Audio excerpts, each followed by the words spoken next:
Everyone. This is Steve Sabaji from Quest Trust Company. I'm coming to you today from the Quest office in Austin, Texas. Today, we have our self-directed IRA Saturday, and we will be featuring a recording today from Brian Lauchner, which the theme of it is going to be building tax-free wealth without the headaches, which I think if we can do, that's going to be great for everyone out there. So what Brian's going to be talking about in the presentation today is mostly in the area of investing in notes. He'll talk about the entire concept of note investing and what makes it a successful and lucrative area to invest in. He's also going to talk a little bit about where to find the best deals that are out there. So we'll be starting that up in just a few minutes. But right now, I want to just start off with a brief presentation on Quest and who we are.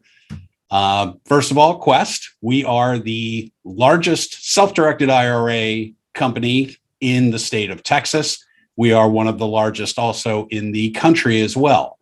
We have a client base nationwide of over 20,000 investors that we are the custodian for their retirement assets. We are in excess of $2 billion in assets under administration at this time. We have roughly in the area of about 130 employees that work at Quest between our three offices in Houston, Dallas, and Austin, most of them being concentrated in the main office in Houston. And among them, we have many of them who are certified IRA specialists as well. Currently, we have in excess of $350 million in cash through our clients, which means we have people that are looking for deals. So whether it's investing in projects, whether it's lending, we have clients that are out there ready and poised to strike on whatever opportunities may present themselves. And just as a primer for this, please bear in mind that the purpose of our presentation here today is purely that of education. At Quest Trust Company, we do not provide tax, legal, or investment advice, and it is always incumbent on you as the client to do your due diligence on every project or every opportunity that you come across before you invest. And of course, you will always want to be consulting your legal, tax, or investment advisor before entering into any transaction. Now, here at Quest, our clients have access to a full portal system, which gives them access to their accounts, as well as the ability to transact. Through the portal, again, you can do almost anything you need to do with respect to your account. That could be pay bills, that could be upload documents for fair market value, messaging, any kinds of statements or such. And as I mentioned, it is also now the quickest way in order to initiate investments through Quest. Now, one thing that I really like about the portal as well is that you do not lose the Quest customer service experience by using the portal. You still will have a specialist for the asset class that you are dealing with who will be assigned to your specific transaction. You will have that person's name through the portal. You will be able to message with that individual. And of course, you can always call them as well. So really, the portal has just been a new way that we've been able to help our investors speed the process along, as well as monitor the developments within their transactions as they go. And anecdotally, I can tell you, I've gotten a lot of good feedback. There are still some things that are being worked out and improved, but by and large, the portal seems to be a great success so far. Now, those of you who know Quest, you know that education is really one of our big features here at Quest. We really do emphasize client education of all types. We do it through sessions like these here today, throughout the week. And we are going to be making a big push toward going live again in the very near future. That to us is probably one of the key elements, is always interacting with our clients and offering them the opportunity for networking. Now, among the resources, again, we have our YouTube channel, which has archives of all previous presentations that we've done. You can also find this information on our Facebook page and, of course, through our website as well. On the website, we do have a full education center, as well as our events page, where you can see what we do have that's coming up in the way of the weekly webinars that we host every Tuesdays and Thursdays. And again, we will start doing some of these events live again in the very near future. But the other thing is we do these self-directed IRA Saturday programs as well. So again, there's a full battery of resources that we have that we use in order to keep you informed as to changes, developments, and areas of concentration that every investor should be aware of. One last thing I'd like to point out is, as we say here, it pays to have your friends. Clients who refer new clients to us will get a benefit to themselves as well as to the client they're referring. So this is through our ongoing referral program. And if you refer a client to me and they open an account, there'll be a twofold benefit. The person who you refer will get $25 off of their new account opening fee, which is typically $100. And then you, as the referrer, will also get a $25 credit to your self-directed IRA account. Now, the nice thing about this is the more you refer, the more you can make. This is an unlimited benefit. So like we say, it pays to have friends. If you'd like to learn more or just get an update on your account or just find out what the latest is that's going on at Quest, please feel free to reach out to us as the IRA specialists. We're here to help during our normal business hours, which are Monday through Friday, 8:30 to 5:30 Central Time. We're always here to talk. We're always here to, again, help in any way possible that we can. You can communicate with an IRA specialist by utilizing the QR code that you see on the screen. Just take a picture of that and it will take you to our Calendly schedule where you can just set up a 15 or 30-minute appointment for a brief consultation. You can always contact us through our live chat, through our website at questtrust.com. If you're there on a Monday, I might actually be in the chat box with you. That's my day to monitor the chat. You can always give us a call. Our phone number, love this number, 855-FUN-IRAs. And then, of course, you can always just send us an email as well.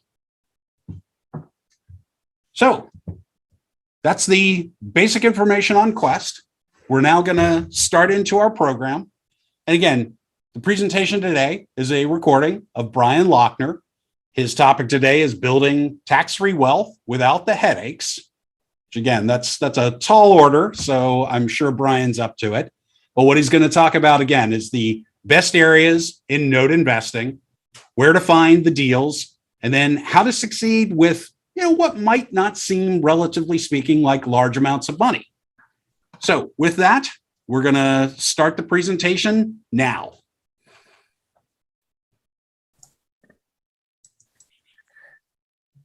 All right, well, we are here. We are going to dig into this. Some of this content really gets you kind of on your journey to learning about notes and really how this might fit into your wealth building plan and your wealth building strategy, and really kind of go from there. So for those of you who are unfamiliar with NoteSchool, let me give you a quick introduction. I'll tell you two things. I'll tell you a little bit about myself.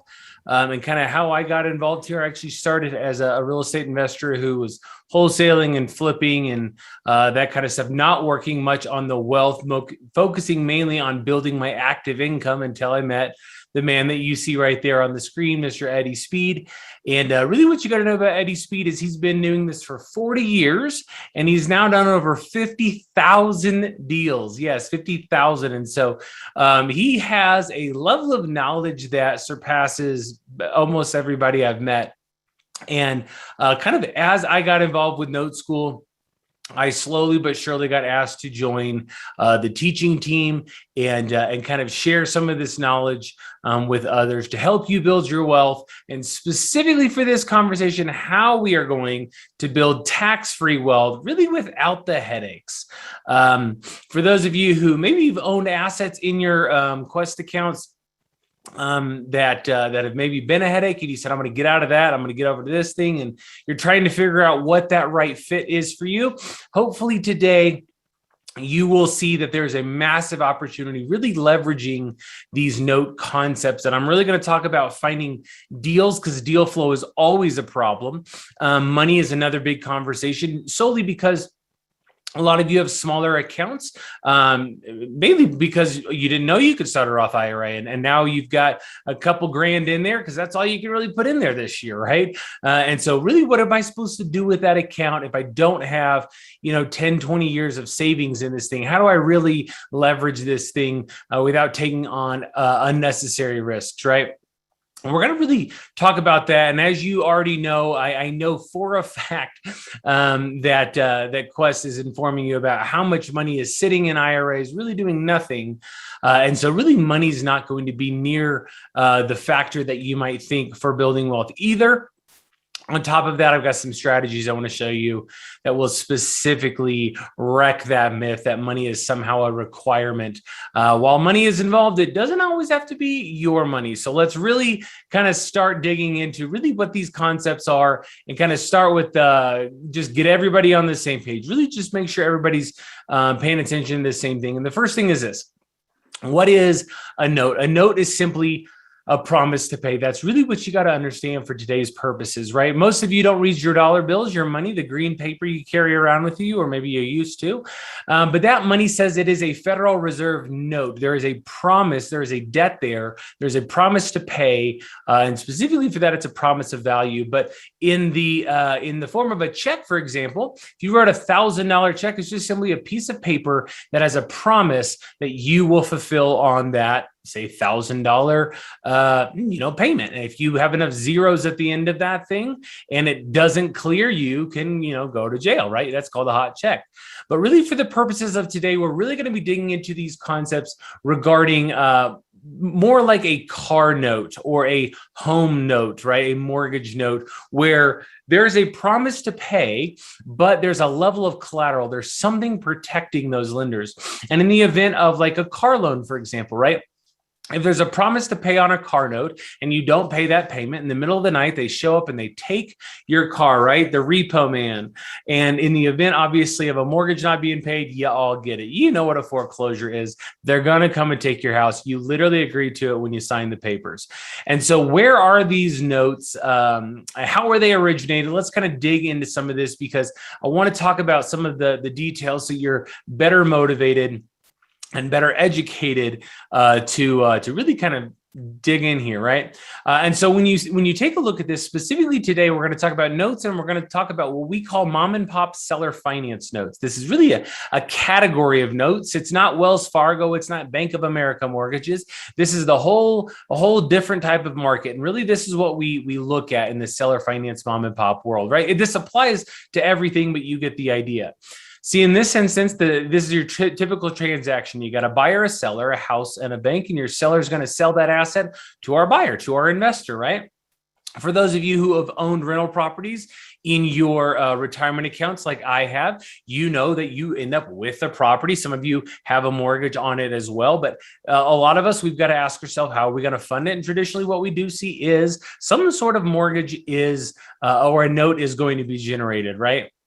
And a lot of times you're going to see this simply being borrowed from a bank, right? And if you can get a mortgage, obviously go ahead, get yourself a mortgage, especially in retirement accounts. You can talk to custodians about really what kind of mortgage it is, why it might need to be a non-recourse mortgage. That's a whole other conversation. But for the purposes of today, I'm going to show you a much more simple way than having to go through really all those steps, because those steps sometimes lead to headache. And that's what we're trying to avoid today. And so now that you've generated a note, it funds the transaction, the seller gets paid, you now own the house, and they're really going to put a lien on the property, aren't they? They're going to put a first position lien. They're going to put chains around the house to protect themselves. And everybody gets this conversation, right? Everybody understands this part. What I'm talking about, though, is instead of getting a note from the bank, really what I want to talk about is, what if the bank didn't exist, or what if the bank wasn't an option, or maybe you don't qualify for a mortgage? This is really where we say, what if we got rid of the bank and the seller was to play the role of the bank? See, the seller is going to play the role of the bank for two reasons. It's the same two reasons actually you would, or really that I would, right? It's you're going to get something that maybe no one else is offering. So it's, what do I get? And then the other thing is, how am I protected, right? What happens when things go wrong? What happens if you get hit by a bus?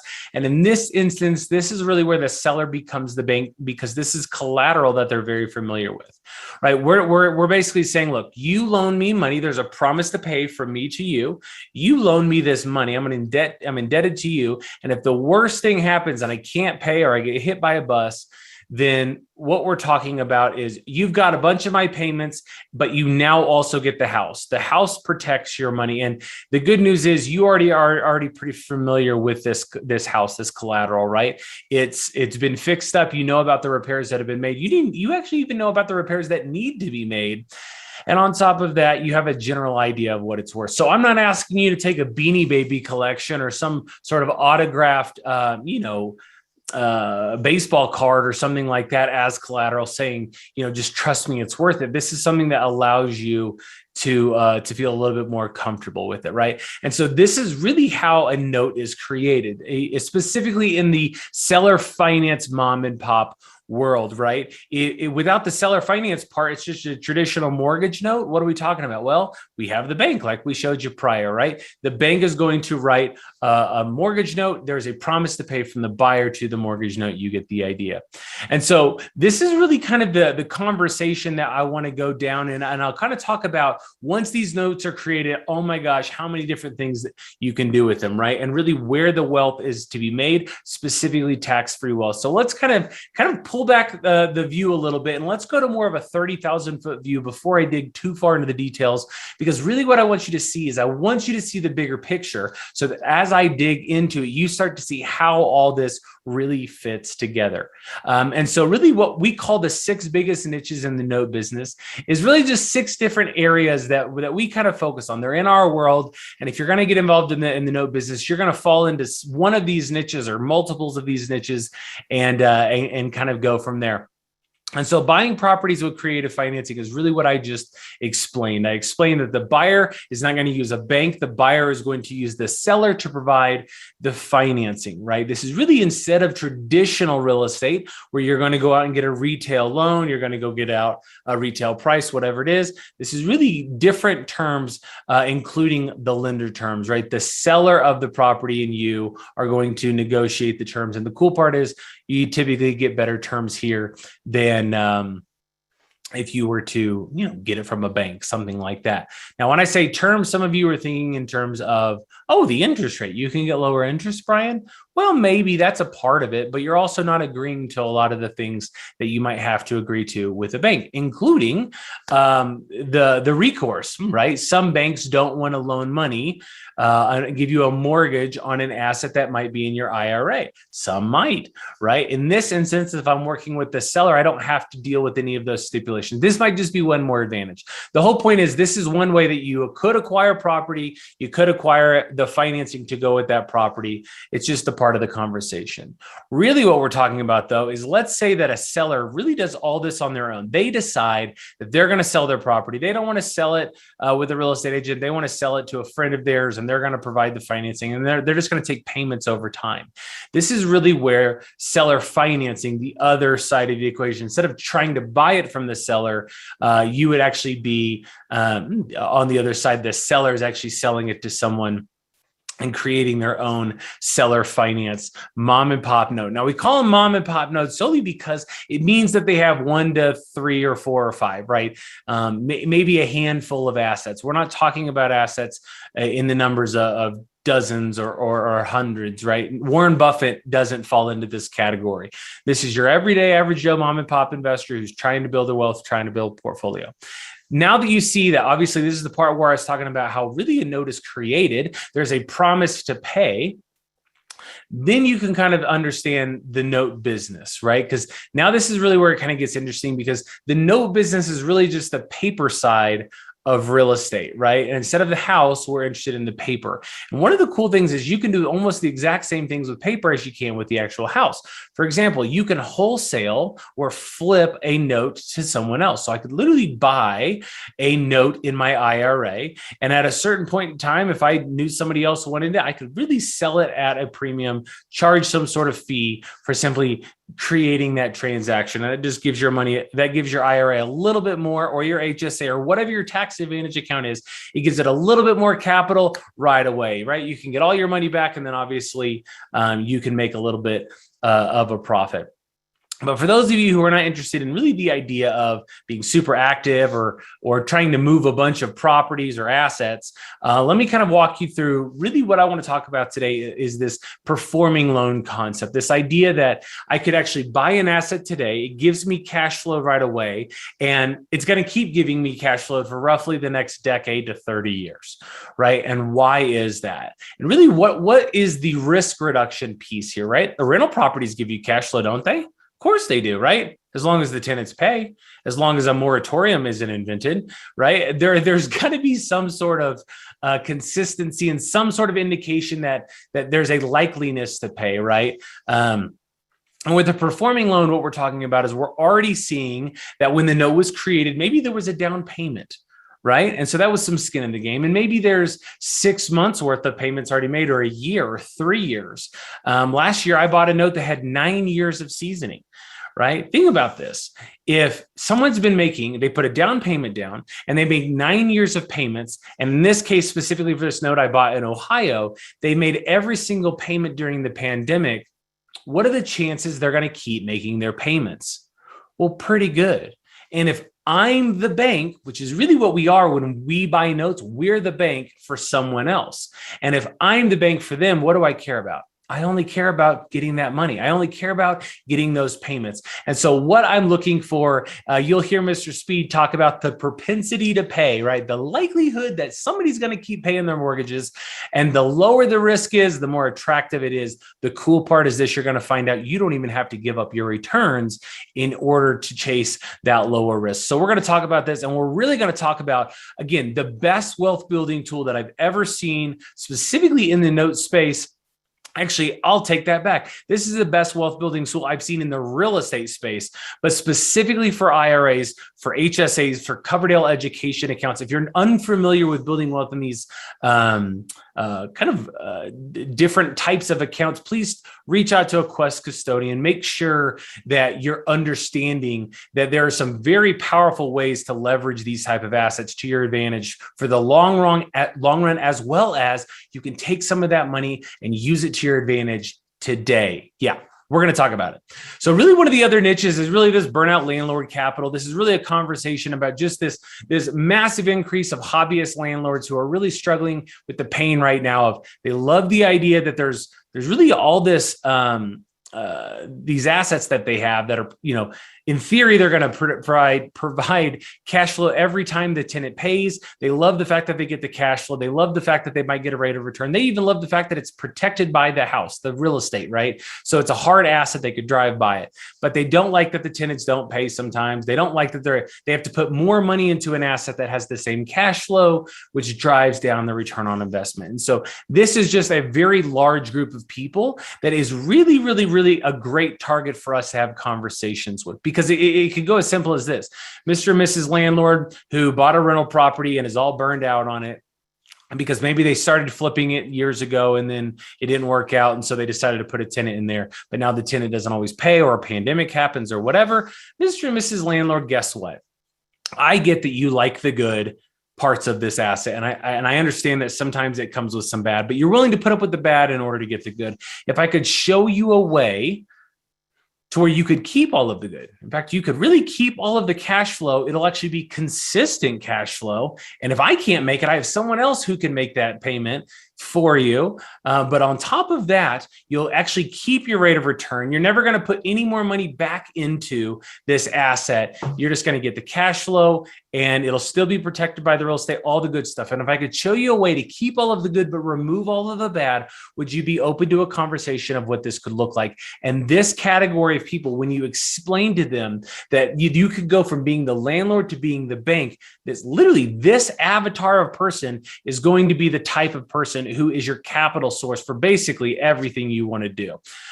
Yes, they can help you on the actual tangible asset side, the house side, but really in the note business, they really like the idea of being the bank. And once I show them they can be the bank with their current assets and they can be the bank with other money that they have, they can fund my note business. I can also introduce them to, hey, if you have self-directed retirement accounts, or if you don't, I can connect you with Quest. If you have self-directed retirement accounts, we can even use that money and let that be passive income that really starts to take a lot of risk off the table and starts to put some wealth back in your pocket. And that's what this category is all about, this whole niche. And I'll finish it up with this. There's really this niche called buying defaulted loans, or really buying non-performing mortgages. Why in the world would I ever consider in a million years buying an asset that doesn't pay me cash flow? Isn't that the whole point of this real estate game? Isn't that literally why we got in this? Yeah, I think so. But the problem is that some people don't. And some people can't. And instead of fixing and flipping the housing, the actual house, I'm going to show you how to fix and flip the paper, and really why this can be a huge wealth builder for you in a very short period of time. And so we're going to talk about that. We're really going to talk about why today's marketplace is really a very advantageous place for non-performing loans, simply because of what the pandemic created. And so now that you kind of see the big picture, let me kind of dig back in, because as we're focusing more on the mortgage note side of things, you got to remember that a mortgage note, the paper side of real estate, which is just a promise to pay, it's going to have terms. And that promise, what are the different terms that I'm promising, right? You're going to have a principal, an interest, the monthly payment, an amortization term. Really, those are your main four. There's other terms and stuff we could negotiate if we needed to, but in general, let's stick with this, right? A buyer goes and they're going to sign all these papers, and we're going to assume they read them all, because we all read everything that we sign, of course, right? And they're going to agree to these terms and commit a promise to pay really whatever these terms are, right? And so when we're talking today about this, when we talk about a seller finance note, right, where the seller plays the role of the bank and finances that asset to someone else, there's a promise to pay from our buyer to our seller financier, our mom and pop investor, right? You got to understand that in this world, there's a lingo just like anything else. And so for the purposes of today, it could be called a lot of things. Just understand a note can be called paper, a home loan, a mortgage, a land contract, a lot of different things, really depending on which legal vehicle it happens to be, created with. But at the end of the day, all you really got to know is this: one party owes another party something. The most general transaction we see is you owe a payment to your bank, right? Your seller finance mom and pop investor. And for that, you get to live in the house. That's the deal, right? And really, when we're looking at a note, what we're going to see is that this is a very interesting thing. When I put up money, right? For example, if I go back here and I'm looking at these notes, at a certain point in time, really this mom and pop investor really might look at this and say, I've been getting kind of payments every single month, right? This is really what it looks like. The mom and pop investor is going to sell the property, right? Or whatever it is. They're going to get a down payment maybe, and they're going to start getting payments. And really every single week, they're going to go and they're going to get this mailbox money, because people are more apt to pay their mortgage than they are, say, rent, for example, because a lot of times there's more skin in the game. There's pride of home ownership and all this kind of stuff. And the seller probably agreed to something like a 30-year mortgage, right? And really what they're doing is they're really getting these payments over time until they reach the point to where they say, you know what, I've been getting $700 a month, $400 a month, whatever the payment term is. And it's been great. It's been fine. But here's the thing. I have this immediate need for cash all of a sudden. And I need to sell the assets that I own in order to get that cash to accomplish my goal, which is pay off my debt, go to something in retirement, pay medical bills, pay for grandkids' college. It could literally be anything. But the bottom line is they can't wait for the rest of their payments another 20 something years, right? If it's a 30-year note and they started paying for 5 years, they can't wait 25 more years to get all of their money. They said, look, this is an asset. I want to sell this asset to someone else who will really wait to receive all the rest of the payments, the 25 years of payments. And I get a lump sum today. So instead of waiting for the cash flow, I'm going to cash out today. And this is what it looks like when a note is sold. And on the buyer side, as an investor side, like if I wanted to my IRA, I could literally go and buy that note. I could buy the right to receive those 25 years of payments in that example. Now, why is that a big deal? It's a really big deal because what you don't know yet is the notes are bought and sold at a discount. So if it's 25 years and let's just say, I don't know, they owe $95,000, well, I might be able to buy that note for say $80,000, which really means I'm still owed $95,000, but I only had to put up 80. I have 15,000 extra dollars in equity in this deal.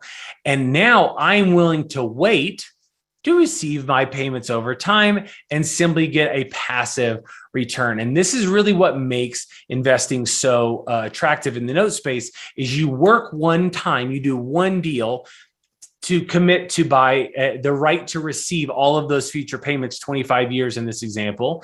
And really that creates my long-term income. There's nothing else that I do. I don't have to ever follow up. There's no, if the roof leaks, it's not my problem. It's the borrower's problem, right? It's not the bank's problem. Wells Fargo doesn't fix my roof if it leaks. Wells Fargo doesn't repave my driveway if a meteor hits it, right? It's the homeowner's responsibility. And so because of that, they are responsible. They take care of it. It's their home. And I'm simply getting my payment every single month, right?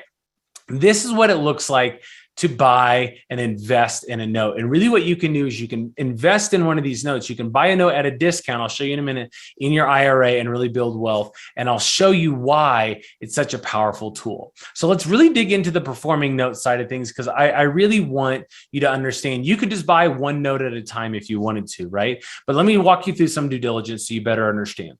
So here we are, we're going to look at this asset. The person who owned this manufactured home decided to sell it to the person who lives in it now. And instead of the person living in it now, instead of them going to Chase or name your bank, the seller said, look, I'll provide the financing. I'll put up the money. You just make payments to me every single month and maybe give me a down payment, whatever they agreed on. Okay. So the family that lives in this manufactured home makes a mortgage payment every single month to literally the person who used to own this asset. And we start by looking a little bit about the asset, of course, but also at the value. The value is very important to us. See, because the value tells us two things. The value tells us the debt, which is what we're buying, right? We're buying a first position lien, right? This is what's secured by the property. And that's the debt. That's what we're investing in. And then really the other side is the equity, which really tells us our risk. So in this case, the current balance is $31,312. That's what I'm investing in. I'm going to buy that. Not necessarily for that price, but I'm going to buy that debt.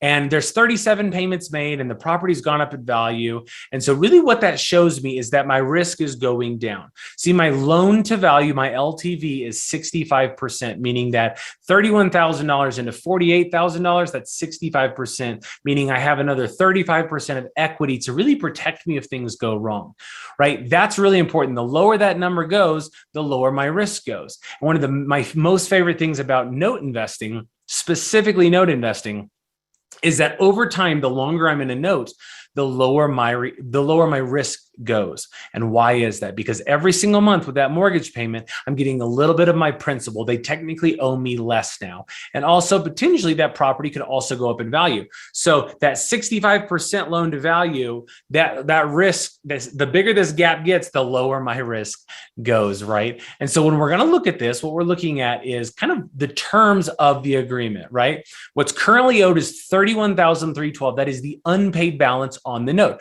Maybe it started at $35,000. Maybe it started at $40,000, but they've paid it down over time. It's a 10% interest rate on the mortgage. Now, some of you are thinking, who in their right mind would pay 10% interest? This just must be a subprime horrible borrower. Why would I want this? You have to understand this is known as the non-qualified mortgage borrower space. This is a whole group of people, trillions of dollars worth of money in this space, to where the average rate is going to be between 6 and 10%. They're not walking into Wells Fargo right now getting a 3% interest rate. That's just not happening. They're not qualified for that. And so this other part of the market, this non-QM financing space, they pay between 6 and 10%. Now, as you see, it's paid down over time. There's only 203 months left, and they owe 318 every single month. So again, when we buy it, what we're investing in, if I was going to buy this note from the man who created the note, I'm literally going to buy the right to receive 203 payments of $318 a month. And what's cool is once I put up the cash, the note becomes mine. The promise to pay becomes to me. And there's actually going to be a third party I'll tell you about in a minute who's going to manage all this for you, even in your retirement accounts, especially in retirement accounts. But every single month, the money's going to be collected and they're going to see that you're owed $318, and that's going to be deposited directly into your Roth IRA or your Quest HSA, depending on how you do this thing, right? And you kind of get the idea. And really, if I waited, let's just assume this thing went all the way, the most you would receive is 203 payments of $318. And at the end of that 203 months, guess what? You have all of the money you invested and all of your interest, and you would have received $64,554 in your IRA. All done. That's it. Now what do we do? Well, you got 64 grand. Go reinvest it. Go get another note. It took you 15 years plus to get there. So I guess it's not set it and forget it forever in theory, right?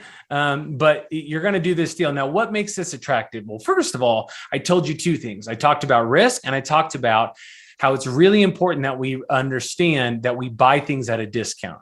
Now, we all know we can buy this in an IRA or an HSA or some sort of tax advantage account, but we were able to buy this deal at $24,425. Now, remember, we're still owed the $31,000. The borrower, the family that lives in the house who's making that mortgage payment every month, they owe us that money every month, and they still owe $31,000.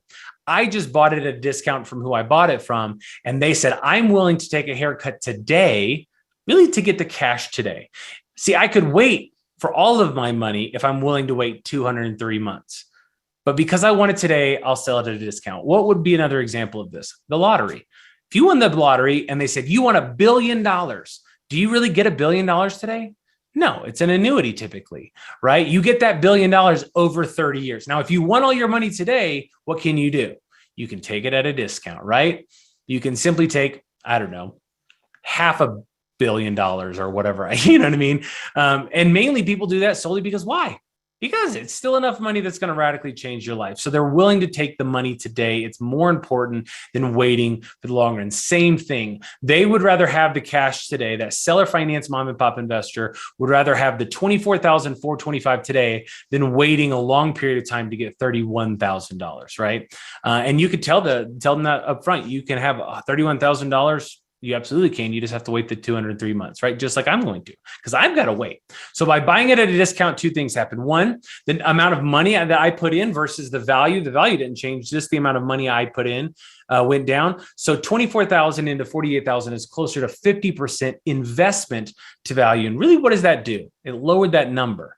The loan to value is 65%. My investment to value is 50%, which means I have another 50% equity in this asset to protect me if anything goes wrong. Remember, the house is the collateral. So if they stop paying me, if they skip town, whatever it is, I still always have that asset that I could sell off if I had to get my money back.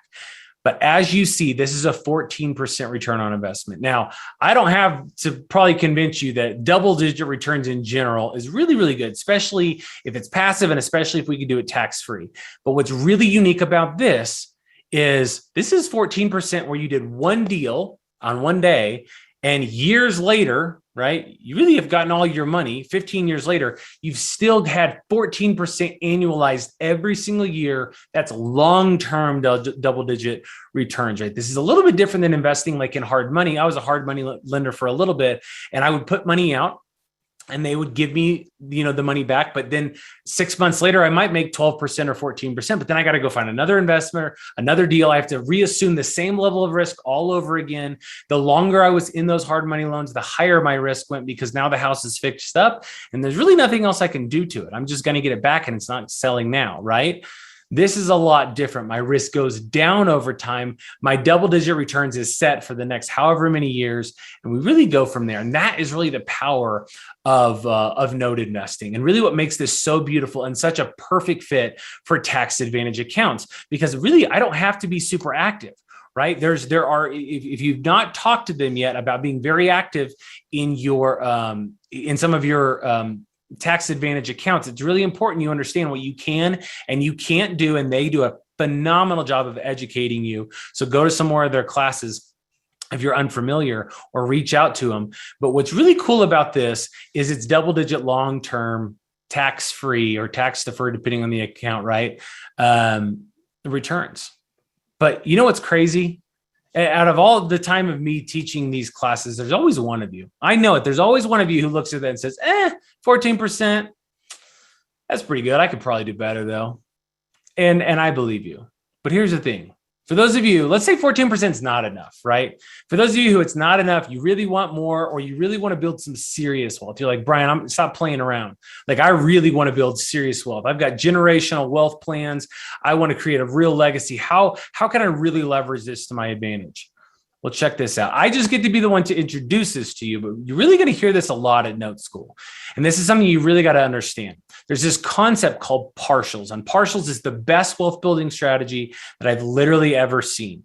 Okay, a partial is like a pizza pie. This is really one of those things that Eddie says, right? Eddie's a real deal cowboy from Mississippi. He's got all kinds of unique sayings. And really, this is one of them. Partials are like a pizza pie. And really, what does that mean? That means that if it costs you $6 to make the pizza, how do you make any money? Well, you obviously got to sell the pizza for $10 or for $12, right? To create a profit. Or if you've ever been to a pizza shop in your life, you know that you can sell it by the slice, right? And if I sold it by the slice, two things happen. One, by the time I sold the front half of the pizza, I got all my money back. That's really a key. But what's different about doing it this way is I still maintain the entire control of the back half of the pizza. See, now that I'm in control of the pizza, let's say something happens, maybe I get hungry and I need to eat that pizza. Well, I'm in control of the pizza. I didn't sell the whole thing off, so I could now eat it. Or maybe I get angry and I want to throw it at somebody. You know what I mean? The whole point is it's about control. And really, if you know anything about wealth building, you know that it's not always about owning, it's about control. The control sometimes is a lot more important than actually, say, owning or being liable for, right? And so here, let me show you how this kind of fits into what we're talking about, since I've probably just made a bunch of you hungry. Really, the idea is this.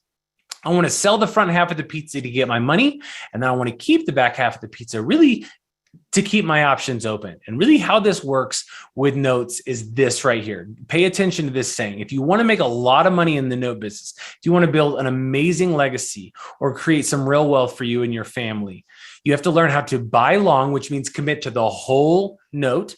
And then what you're going to do is you're going to sell short, meaning sell the front part of that mortgage or the front part of the pizza, right? So I'm going to commit to the whole pizza, and I'm really just going to sell the front half of the pizza. And the way this works is this, right?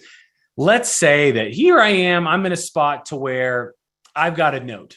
And you come to me and you say, hey, Brian, I like this note stuff. I see what you're saying. I got some money in my IRA. You've got some money in your IRA. Is there a way we can maybe do some deals together, right? Isn't that how we network? Isn't that how we talk? And I say, all right, here's the deal. I'll call you John.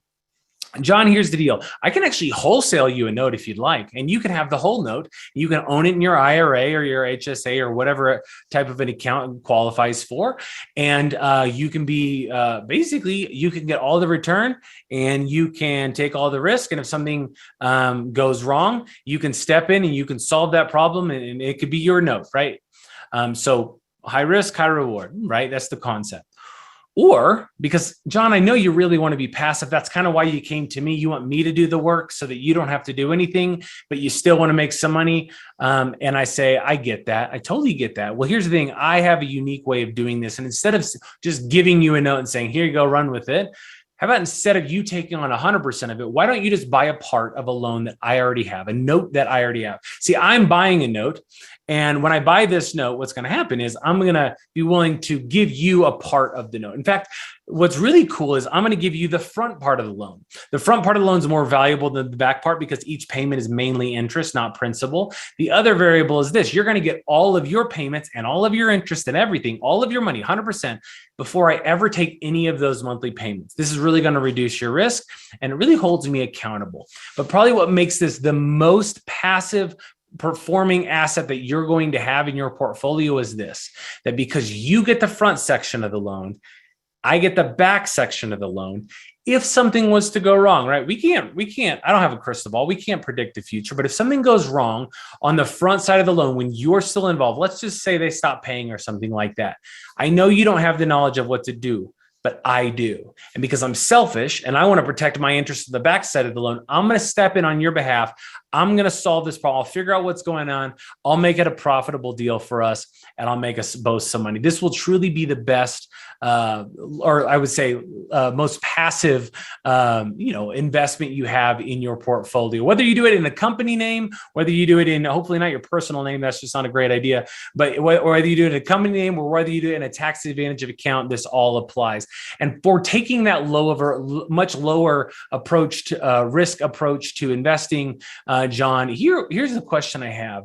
Low risk equals low return. And so while I might be able to get you a higher return just by, selling you a note, wholesaling you a note, would you be willing to take a lower rate? And John says, no, man, I won't. And I'm like, oh, okay, great. Right now, here's the reality, right? Most of the time, there's what's known as lazy money. You've probably heard this term. And what's cool right now is you can get some what I consider to be cheap money, 5 to 7%, maybe 8% money. But we'll assume John is, I don't know, just that stubborn, or maybe I'm just not great at talking things through. And he says, I got to have double digits. And I say, fine, I'll give you 10%. And the way this works is it gives me the control to figure out how many pieces of my pizza do I want to sell them, and how much do I want to charge for each piece, right? So it's my decision. And what I decided, hey, I'm going to give you 10%. You're going to get $318 every month, and I'm going to decide to sell you 120 payments of all the payments that I'm buying the right to receive. And if you put that in a financial calculator, it spits out a number that says, I need you to send from your Quest account, you need to send $24,063 to my account, my business account or my trust account or whatever it's going to be. And the way this works, John, is every single month there's going to be a third party who collects all this money, and $318 is going to be collected, and the taxes and the insurance, all that stuff gets collected, and $318 goes directly into the mailbox known as your Quest account, right? Whatever that is going to be. And at the end of that 120 months, you're going to get 120 payments, 10 years, really, of double-digit returns. And at the end of that 10 years, guess what? You have received 100% of all of your money, all of your interest. You're done. And you say, Brian, let's do it again. Now, the person who's servicing this, what's known as the note servicer, they know that on month 121, that Brian's IRA, right? Quest IRA, FBO, Brian Lauchner, or whatever my account's going to be, that Brian starts getting payments now at month 121, right? So why would I do this? If you give me $24,063, why would I be willing to wait 10 years for cash flow? Brian, isn't that why we got in the deal? You said it at the beginning. I got in real estate for the cash flow, right? Well, for some of you, you might look at me and think he's probably not retirement age. And you would probably be right. So one of the reasons that I use these vehicles is solely because of this right here. Let's really look at why this would be a benefit to someone like me. But even if you're 70 years old, I'm going to give you a good reason why this is a big benefit. And I use 70 just simply meaning of age to where you can access those funds. So John, our passive partial investor, they got 120 months, which means I only get to keep 83, remember? But they're totally going to get taken care of. Their thing is passive. It's just set it and forget it, right? But what you forgot maybe is that I bought the entire note for $24,425. So when John gives my IRA, right, we'll say I did this in my IRA, $24,063, my IRA only has $362 actually invested into this deal. And now I get another 83 payments of 318, which means I have a right to receive another $26,000 in my Quest IRA account. Now, I don't know about you, but for those of you who are like 14%, it's okay. What kind of return on investment is it when you put up $362 and you get another 26 grand? Well, let me just say, here's a great Eddieism for you, right? Eddie Speed will tell you when you don't need a calculator to figure out the return, that return's probably enough. And that's what you got to know. And this is what I'm talking about, the power of partials. This is one of the most moldable tools that you can imagine. You really can truly pick how much money you want to receive. Do you want to leave $362 in this? Do you want to leave $5,000, $10,000? How much money do you really want to leave in this? You can leverage this tool in so many different ways. I just don't have time to really go into it in just this short session. I have actually a one-day class I'm teaching on this where I actually have time to slow down and go through these details. But I really want to show you this. The reason I did the deal like this is because some of you truly look at this world of investing in your IRA as a great concept, but challenging due to the capital restraints that the current rules are around those accounts, right? So for example, if you could put in $5,000 or $6,000 into an IRA, but you wanted to buy an asset that was $30,000, most of you are going to say, well, I'll just have to partner with all these people and we'll kind of combine them and we'll kind of start a company or we'll start a fund or we'll do whatever we have to do that Quest says in order to accomplish that deal.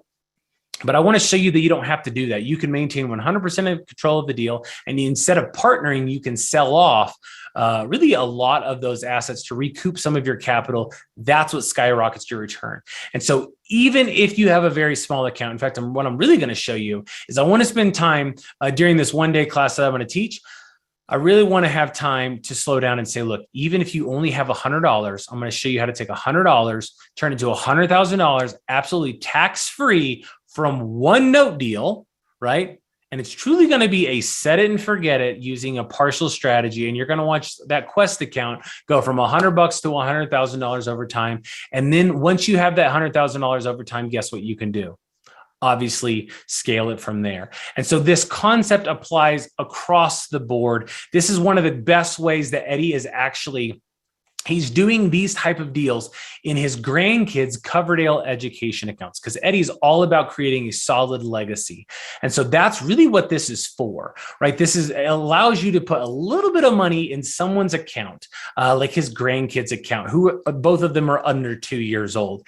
And they are building a fantastic wealth from under 2 years old. And by the time they can tap into that education account, I think they're going to be just fine, right? So the point is, NoteSchool is like the Harvard of the note business. You just have to understand. You got to get in the room with the right people to really grasp how to do these concepts so that you can go out and you can build your wealth. And all of this is going to be done by a third-party licensed and compliant note servicer that is going to collect all the payments, make sure escrow and all that stuff is going to be taken care of. They're licensed compliant. They truly know how to do this.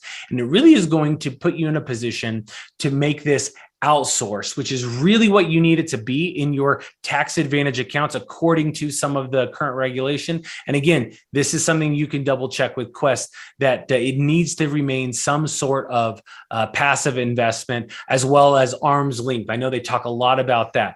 And so the whole point is this is somebody that's going to service this all for you. They'll put together all the statements. You stay compliant with Dodd-Frank and all that kind of stuff and go from there. And so lastly, I'll kind of wrap with this, because I want to spend more time talking. We just don't have time to go into it.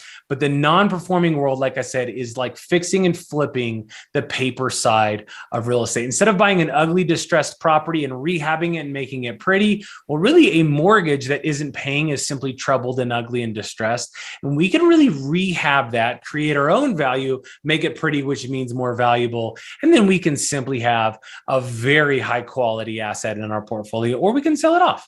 And the cool part is these assets are bought at just such deep discounts. I don't know if you caught that or not. Instead of buying an asset at 70 cents on the dollar, non-performing assets are bought at 35 to 55 cents on the dollar. So obviously you just have a lot more equity in the deal to protect you, as well as obviously an upside to truly build your wealth. There is a massive opportunity with non-performing loans. There was 5.5 million non-performing loans that were 2 years delinquent on average, and that was before March of 2020. 2020. And all of those got completely halted with a moratorium, and they just sat while more and more and more people fell behind.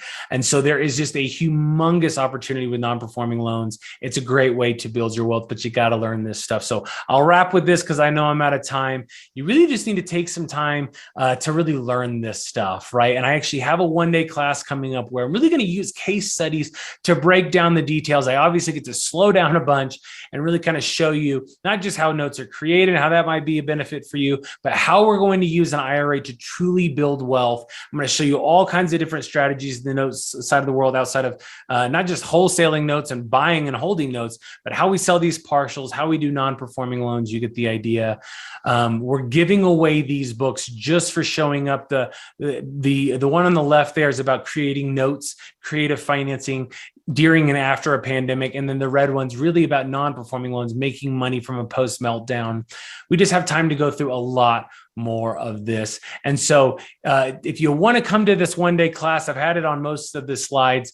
Simply go to noteschool.com/quest. You'll see you can get registered for a class there. It's a great way to get involved. This is a very interactive class. So bring your questions, bring your comments, bring your business problems, bring your goals. Let's really show you how those could fit into kind of what we're talking about. And we'll use the case studies as the example. Get your questions answered to get you going.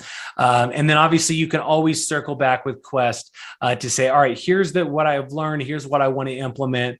How do we go about doing it? So come when we teach this class, it's going to be a great class. I'll show you where to buy the notes to make this thing really passive for you. And ultimately we'll get you going on that journey one step at a time so you can start building your wealth. So head over to noteschool.com/quest, get registered, and we will see you on the other side.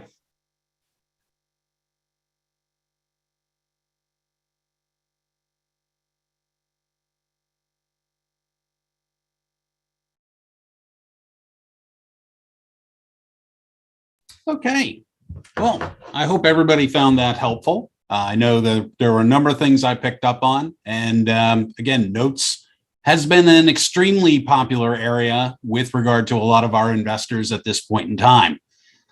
Just a couple of last announcements before we break for the day. Many of you may not be aware, but next week is Retirement Security Week. And so with that in mind, here at Quest, for new accounts that are open, we will be taking 50% off of the account opening fee.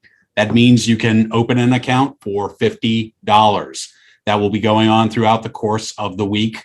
And again, just reach out to us. Sarah has been putting information in the chat box as we've been going along that has the contact information for the IRA specialists. So keep an eye on the events page, which I know Sarah has been putting in there as well. Again, live events will be resuming very soon. We are going to have a theme of Harvest Your Wealth coming up, in which we're going to have a lot of live interaction and speakers, panels, discussions, and a various, again, assortment of topics on the, for building your wealth and building your IRAs. Lunch and Learns will be back in December as well. So again, keep in touch, reach out to us. Please let us know if there's anything else we can be doing to help you. And with that, I'm going to wish everybody a great afternoon. Thank you for joining us again, and I hope to talk to you soon. Thank you.